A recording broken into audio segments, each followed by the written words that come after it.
So today I decided to work on menu buttons, and what you're going to learn in this tutorial is how to make these little circles that will light up when your mouse goes over the top of them.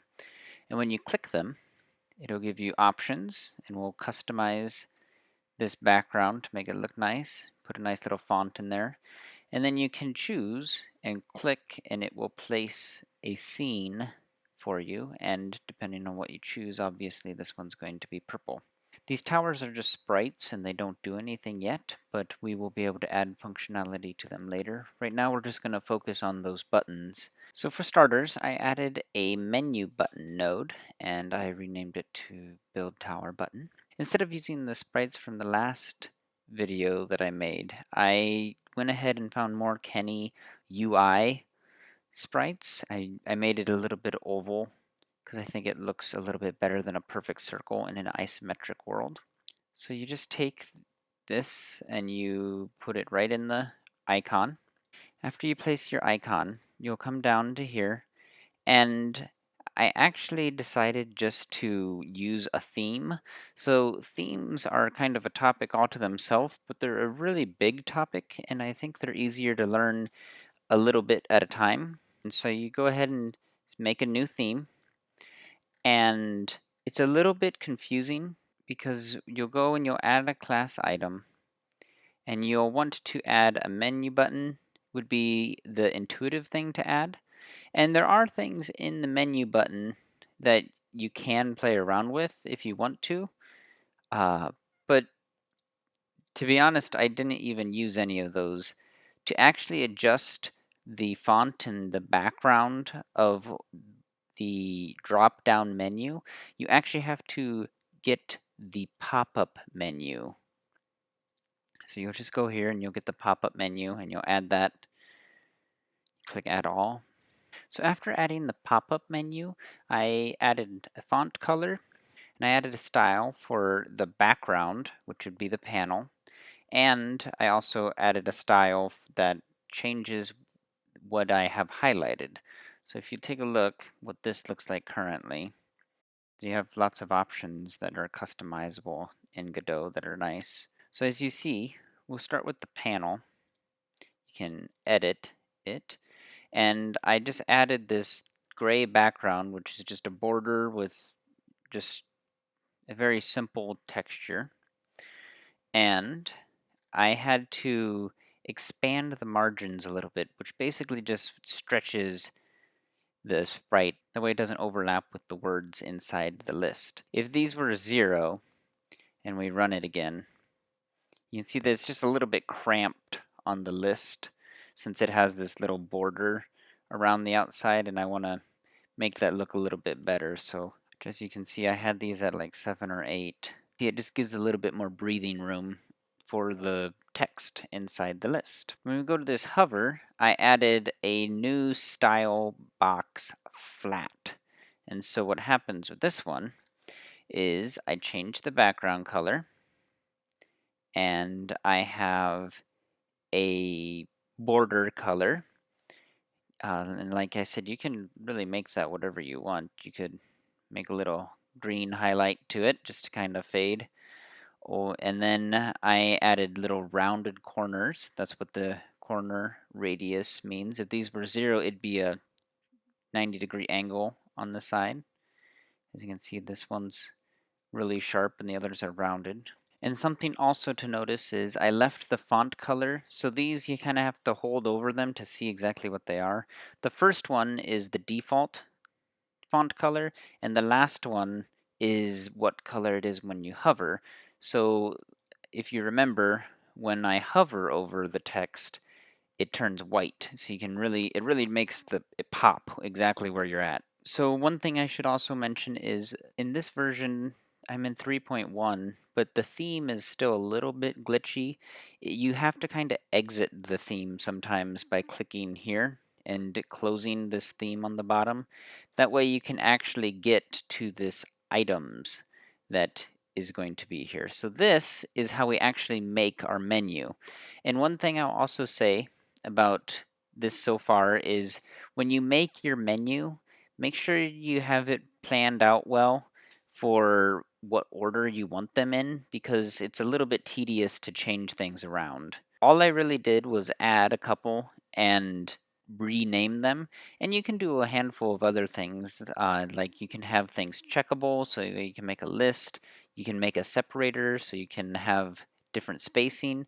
You can give it a specific ID. If you just give it -1, it will be it'll just automatically assign. So after you fill these out, I can add another one. This one isn't going to be hooked up to anything, but we'll just put blue turret. And so now when you run it, you can see that it instantly already adds the blue turret. And like I said, it doesn't actually do anything. I have a script attached to here, and all this code really does is the first part is we have to connect the signals for whether the mouse is hovering over the button or not. So if you remember, it's faded, and when the button or when the mouse is over the button, then it pops. And to make that happen, we have to connect these signals. So something that you might not know is, so you have these signals that are built into each node, and you can actually call those without declaring them at the top. So you can connect the focus exited, all of these.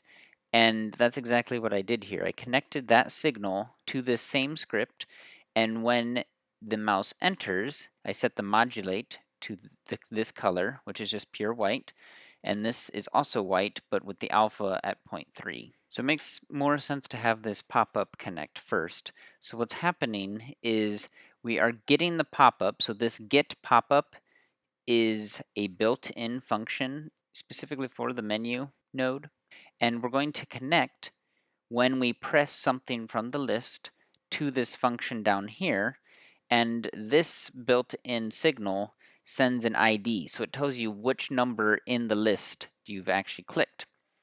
So we're going to disable the button, that way we can't just keep clicking it over and over again. We're going to make it disappear, and then we're going to get the rectangle's position. So this is a built-in variable for the node, and so why it has to be rect position is sprites in that have a position.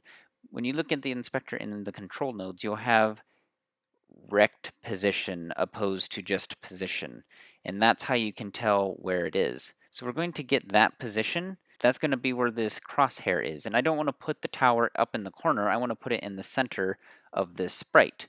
So this is going to be a vector 2, but also the rect size is going to be a vector 2, and we're going to divide that by 2. So that should give us the center of that little box. It'll be right there in the middle.